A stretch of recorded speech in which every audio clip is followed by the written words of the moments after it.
So right off the bat, I want to apologize for how incredibly smudged my windshield is. That's pretty crazy.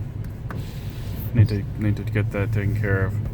But yeah, it's 10:20 p.m. on Friday night.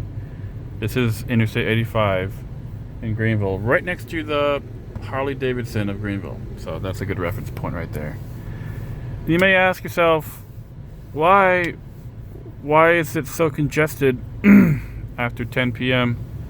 on a Friday? Well, I have a couple theories about that. And, instead of just road raging, I figured I would just instead complain to YouTube about it, see, and share some philosophy of road design. So I wasn't totally sure what the cause of this accident was. My GPS didn't tell me. But I did see a police car flying down this rightmost lane here, so I'm assuming it's an accident, right?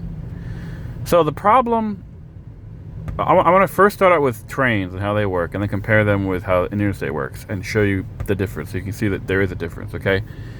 What do you do if you have too many people for your train, right? It's not complicated. You run some more trains. You add some more cars, right? Doing so does not increase accidents.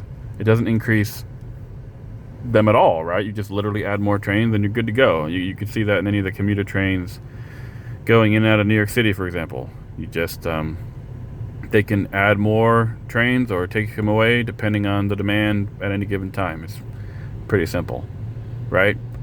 An interstate is very different because in interstate, typically there is pressure politically, largely, right, from the masses of drivers that they want the government to alleviate congestion during rush hour specifically.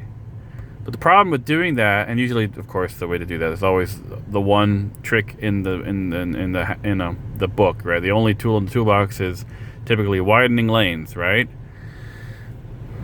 But the problem with widening lanes to alleviate rush hour congestion usually is just a couple hours a day, right?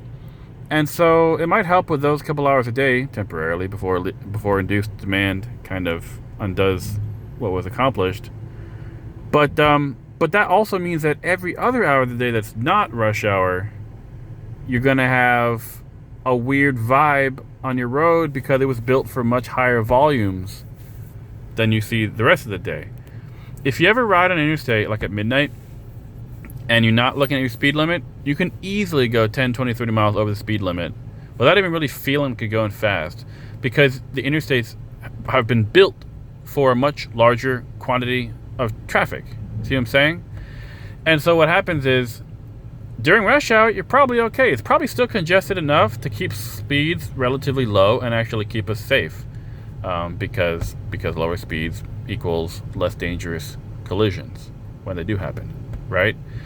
But that means when it's not rush hour, people are just flying, switching lanes, speeding like crazy.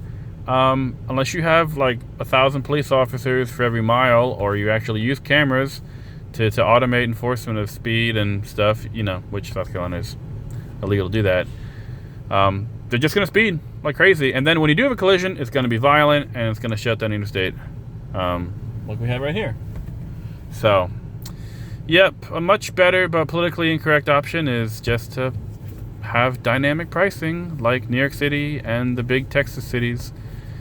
Don't increase your lanes. Just have the same number of lanes and just price them accordingly to keep them flowing.